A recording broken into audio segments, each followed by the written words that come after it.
ছোট্ট একটা নেতা হিসাবে আমি আপনাদের আশ্বাস দিতে পারি, যদি প্রশাসন, বর্তমান সরকারের এমপি মন্ত্রীরাও এখানে আসে ভোট ডাকাতি করার চেষ্টা করে, আমি জানি যদি আপনারা আমার পিছনে থাকেন সেটাও ব্যর্থ করে দেব ইনশাআল্লাহ।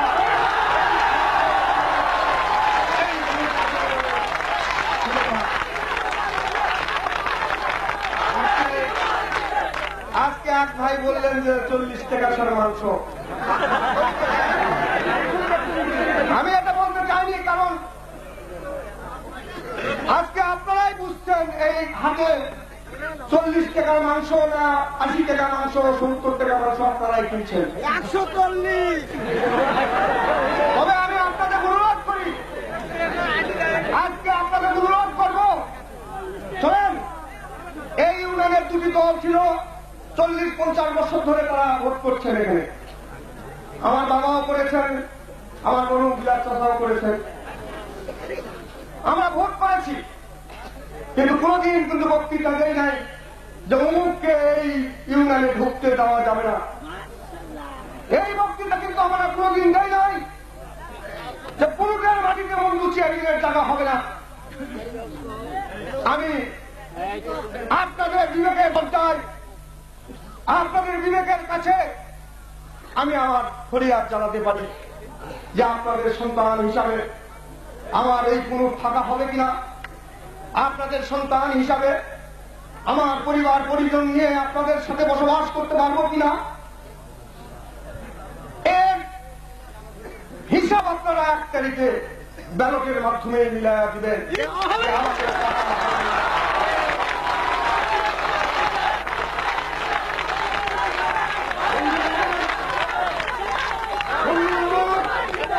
আজকে আমার ভাইয়ের সম্বন্ধে যিনি প্রশ্ন তোলেন, সে ছেলে মানুষ কি করবে,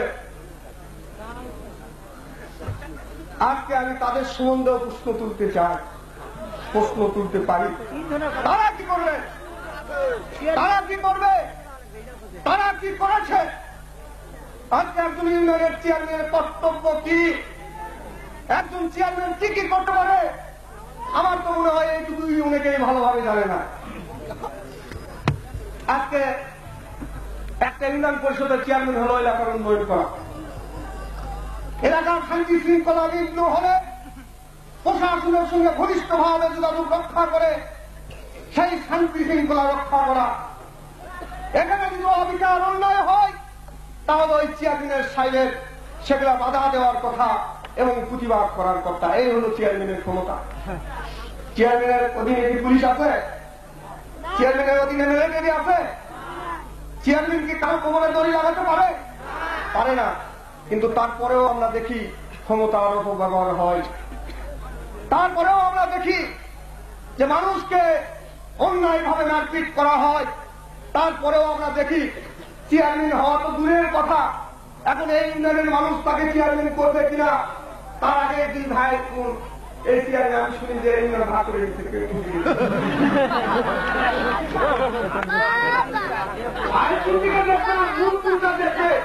এইখানে কি তাদের ভাগাভাগি হয়ে গেছে। আমি একটা কথা আমার মনে পড়ে গেল যে আমাদের ইউনিয়নের লোক পুরুষ চেয়ারম্যানের হাতে মার খাইছে, হয়তো বিচারে বসে সালিশে বসে হয়তো দেখা গেল যে একজন একটু অপরাধ করেছে, তার দুটা দাঁড়িয়ে হয়তো আমরা মেরেছি, এটা হতে পারে, এটা অনলাইন করেও হতে পারে, ন্যায়ও হতে পারে, কিন্তু মহিলার মার কিন্তু আমার ইউনিয়নের লোক খায়নি এখন। এটা বোধ হয় আপনাদের কপালে আছে। আর 1 তারিখে যদি সেরকম কোন ঘটনা ঘটে, আমি মন্ত্রী চেয়ারম্যান আজকে বলে গেলাম, সেইটাই আপনাদের জন্য বরাদ্দ হবে। আজকে আপনার চিন্তা করতে পারেন, গত কয়েকদিন আগে যখন এখানে মারামারি হয়েছে তখন আমি ঢাকায়, আমি ঢাকায় ছিলাম না ভাই, আমি সোজা ওই ভারত থেকে আসে আমি ঢাকাতে গেছি, যেহেতু এখানে মিটিং ডেকেছিলাম, আমার 44 ধারাতে মিটিং ভেঙে দিল। আমার ইউনিয়ন আওয়ামী লীগের সভাপতি সেক্রেটারিকে পুলিশ হুমকি দিল যে এই মিটিং যদি হয়, আজিজ মোল্লা আর মন্টু ফকির যদি আসে তাদের তো গ্রেপ্তার করা হবে, আপনাদেরও কিন্তু তুলে নিয়ে যাওয়া হবে। আমরা দেখলাম যে দেশে এখনো কোন তন্ত্র আসে নাই, দেশে এখনো বর্গীতন্ত্রই আছে। আমি ভয়ে ভয়ে চলে গেলাম যে ঠিক আছে আমাকে আগাম জামিন নিতে হবে। আজকে দুর্ভাগ্য কাকে বলে, আজকে হাইকোর্টের আদেশ নিয়ে আপনাদের কাছে আমাকে আসতে হয়েছে।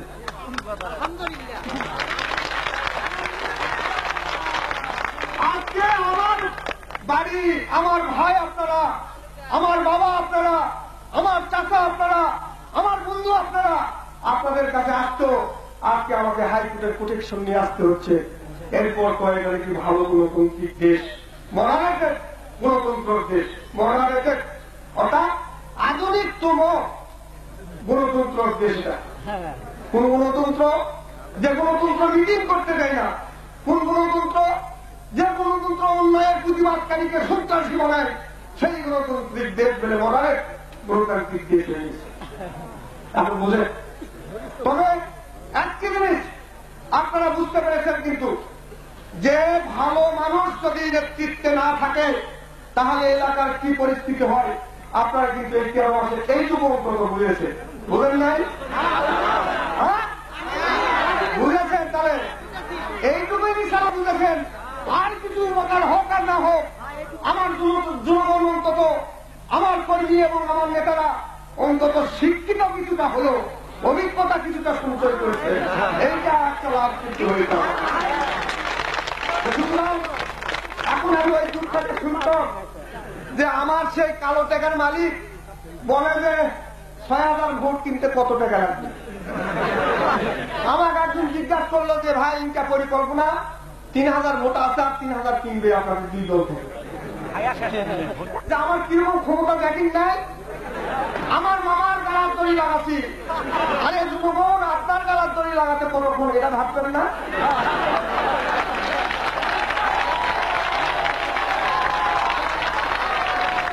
এই বক্তৃতা হল এই যুদ্ধ নেতার এই বক্তৃতা। আপনারা শোনায় শোনায় বলে যে মন্টু চেয়ারম্যান বাদ ছিল, খাতায় ভরেছি, আর তোমাদের ভোটটা কতক্ষণ এটা কিন্তু বুঝাচ্ছে কথা কিন্তু এটা। আজকে মন্টু চেয়ারম্যান যদি কিছুই না হবে, তো তুমি এমপি বাহাদুর আর এত বড় নেতা বাহাদুর দিন তেমন তার পিছনে লাগে থাকা ছাড়া কোথায় কাজ নাই।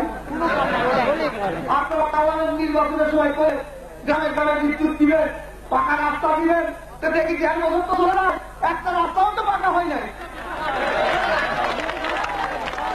এখন আমার কি কাজ ধরেছে, আমার এমপি সাহেব নাকি কোথাও কোথাও বক্তৃতা দিয়েছে যে আমার হাতটা শক্তিশালী করুন। আর কত শক্তিশালী, এমনি তো শক্তিশালী করে আমাদের দেশের সাধারণ মানুষ ৫৩ জন মানুষ মারা গেল, ১১,০০০ লোক পঙ্গু হল, সেই সরকারের আর কত থেকে হাত শক্তিশালী করা যাবে? তাহলে কি জনগণ থাকবে দেশে? জনগণ থাকবে? আজকে তোমার হাত শক্তিশালী, চাউল ৫ টাকা খাওয়ানোর কথা সেইটা ১৪ টাকা হয়েছে। তোমার হাত শক্তিশালী, তেলের দাম কমে দেওয়ার কথা বুঝে শুনে পাইলেন, এখন ৩ বছরে তেলের দাম বাড়ে। আর বেশি শক্তিশালী করে দিলে এরপর দেখা যাবে ওই তেল আর ভাতের ফুল আমরা পাবো না। বন্ধুরা, আমি আপনাদের সতর্ক করে দিতে চাই এই নিয়ে যে যারা আজকে আপনাদের কাছে খুব বড় মানুষ হিসাবে দেখাচ্ছে, তারা কিন্তু এই সম্মান নামেও চলত। আমার পকেটে একটা কার্ড আছে, আমার নেত্রী শেখ হাসিনার নাকি লিয়াজু অফিসার, তার সাথে স্টোর করতেছে, আমি জানি না তার শেয়ার কত করি। তখন ওই মালিককে এবং চন্দন দাসরা দেখা ছিল, তাকে বলত ওই মালিকটা, তাকে বলেছিল আমার মা বড় আওয়ামী লীগ, আমার মাধ্যমে আনতে আমার কাছে বললো যে এটা আমি একটা কিনতেছি, তারপরে আমার মাত্র বড় আওয়ামী লীগ আপনারা শুধু আনতে না, আমার বলতে নেই, কারণ কে কি করে খাদ্যের স্থান দেখা গেল। আমি তো কারো ভাগ দিবার মালিক না, ভাগ কেড়ে নেওয়ার মালিক না, আপনাদের ভালোভাবে করে। আজকে বলে বেড়াই যে আমি সেলফ ম্যান, অর্থাৎ আমি নিজে নিজে বড় হচ্ছি, তার বাচ্চারা তো লাগে না। তুমি যদি নিজে নিজেই সব অর্জন করতে পারো, তাহলে বাচ্চাটা দরকারটা কি? তোমার তো বড় পড়া লাগবে না, কাপড় কিনলেও শিকার লাগবে না, লেখাপড়াও শিকার লাগবে না, কামাই করাও শিকার লাগবে না, তাহলে তো তোমার বাচ্চাটাই নাই ইংরেজি একদিন হয়তো বক্তৃতা দিবা, হয়তো দেখা যাবে আমার যখন 40 বয়স হবে তখন হয়তো বলবে আমার মাত্র শোনা তো আমি কথা খুব কোনো মানুষ বলবো না। আমি একটু খুব বুঝতে পারা উচিত, ঠিক আছে, যে আপনাদের বুঝতে হবে, আপনাদের ভোলার শুধু। আর উনি নাকি হুমকি দেন যে ভোটের পরে দেখে নেওয়া হবে। বাবাজির সময় নেয়, সময় বড় কম। তোমার সরকার কালো তালিকায় করেছে, এখন তুমি বলেন কালো তালিকায় তোমার নাম যাবে, সেই চিন্তা করো।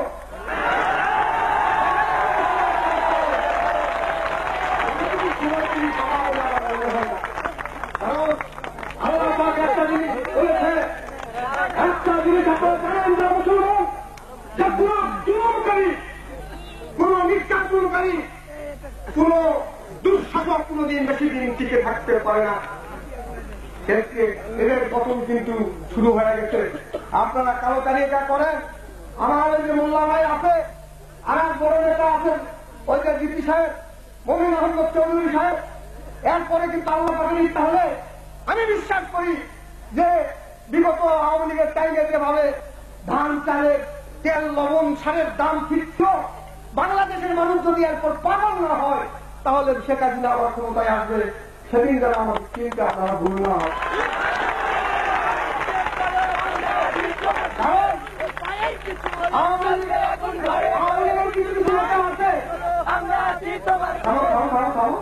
আওয়ামী লীগের কিছু কিছু নেতা আছে, তারা আবার ক্ষমতা গেলে এই আমাদের মতো ছোট ছোট নেতার চোখে দেখতে পাবে না।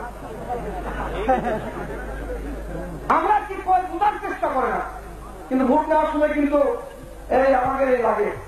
আর ভোট পাওয়ার সময় কয় যে মোল্লার দৌড় মজিদ করতো মুখুশিয়ানি আর কি আছে সেভাবে। আমি বলেছিলাম, আমি সেদিনও মমিন ভাই মনে আছে কিনা, উনি কোথায় সেদিন ছিলেন কিনা, মিটিং এ বলেছিলাম যে আমরা পরীক্ষা দিয়ে পাস করা হয়, আমরা নকল করে পাস করি না। তো ওদের পুরোদিন যদি এই দল পরীক্ষা দিয়ে পাস করি তাহলে সেদিন আপনাদের সাথে কথা হবে এবং হিসাব ঠিক মতো নিয়ে আসবো। এইবার পরীক্ষা দেওয়া শুরু হতে বুঝলেন না? ওই ডিগ্রি কোর্স করার জন্য কয়েকদিন শুধু আমাকে 57 দিন হয়ে যায় এইসব খেলায়। তারপরে ওই যে হাইজাক কেস দিয়ে প্যারিসে তাদের দিয়েছিল 2.5 মাস, আর সেখানে আছে 4 মাস গাড়ি দিল ভারতে ইনস্ট্রাকচারগিরি করার জন্য।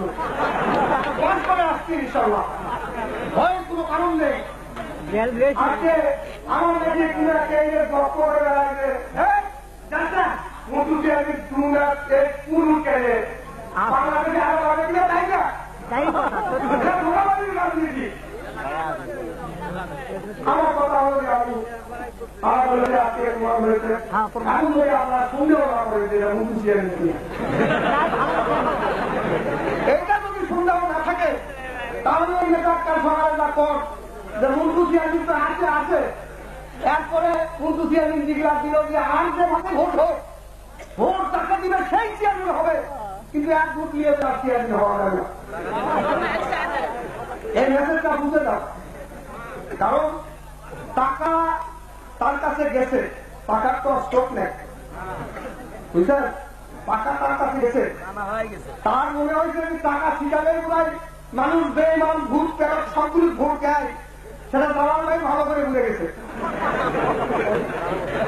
দালাল ভাই কিন্তু একটা বড় শিল্পপতি, 2 বার কিন্তু এখানে আসে বুঝে গেছে যে জনগণের কাছে না থাকলে, জনগণের ভালোবাসা না থাকলে দিতে পারে না, ভোট পাবে না, কিন্তু ভোট পাবে না।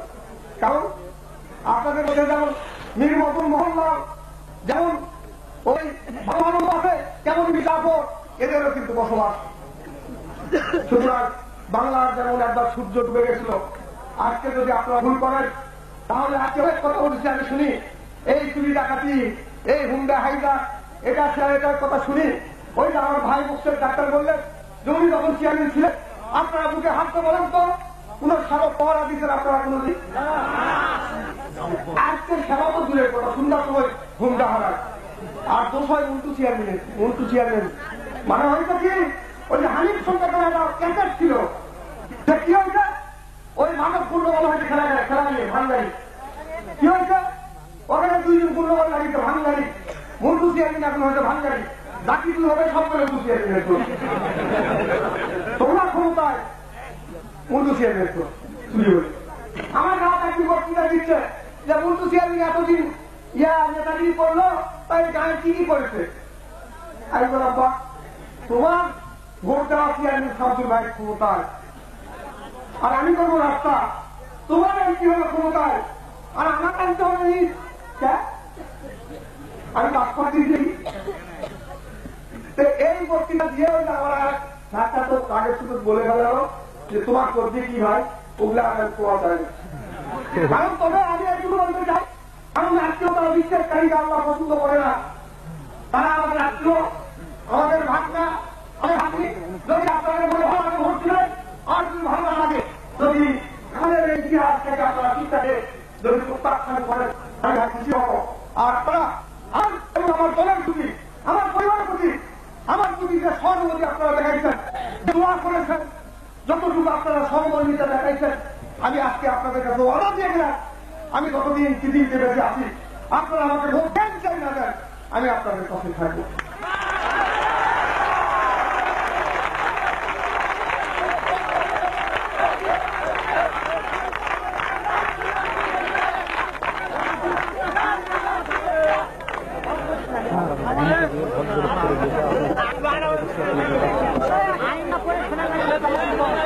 আগে কথা শুনেন, শুনেন, এই যে ওই একদিন আমার কাকু দ্বারা, আমার পূর্বার জীবনের এক বন্ধু ছিল কাকু দ্বারা, একদিন টেলিফোন করেছে যে কি ব্যাপার আপনি কোনো আসতেছেন না, তাহলে যুক্তি করছেন নাকি। তাহলে প্রভাব দাদাবে আমার এমপি সেদিন আমাদের ওই যে ইয়েতে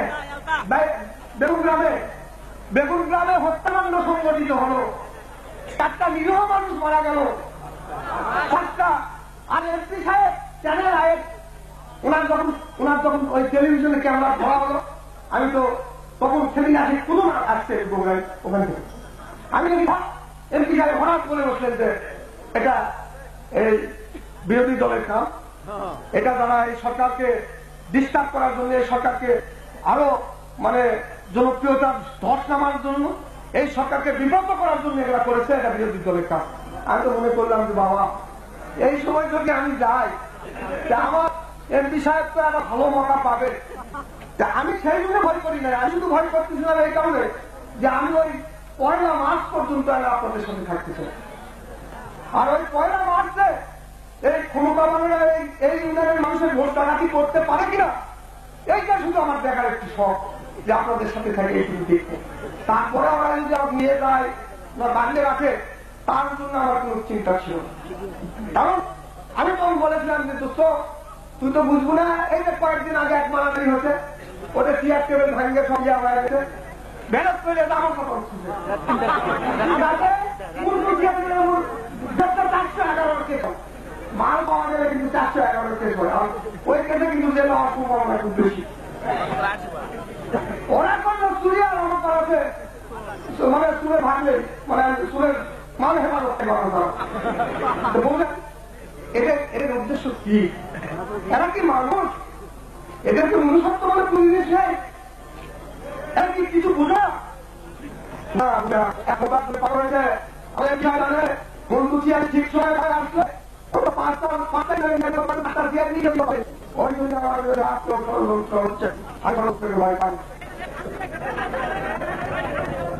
আমি আপনাদের কাছে আপনাদের কাছে একটু প্রশ্ন রাখতে চাই, হলো যে আজকে মানুষ চিকিৎসা করার নামে এসেছে, সে আপনার ভোট না দিলে দেশের মামলা হয়, এটা হবে সেটা হবে, এই কেন বলবে? আপনার এখানে আপনারা বলেন তিনি আমার বাবা অথবা আমি আমার ডাক্তার কোনদিন বলেছি ভোট না দিলে কিন্তু কাম হবে।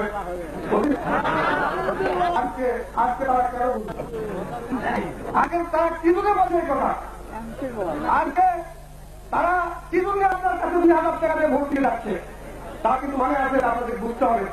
আর আমি একটি কথা বলি যে আমি ঠিক ইনশাআল্লাহ নামের আগে ফকির মোহাম্মদ আব্দুর রহমান মুন্টু আরেক আমি নির্বাচন করেছি, আজকে কিন্তু আজকে অবস্থা আমার লাগবে।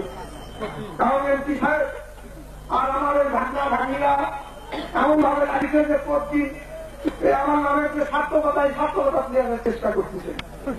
আমি এখন উপরে ভরসা করে আছি, খুবই ভরসা করে আছি যে আমার ইউনিয়নের এই যে দূরতা, আমার ইউনিয়নের যারা আমাকে ভালোবাসে, আমার ইউনিয়নের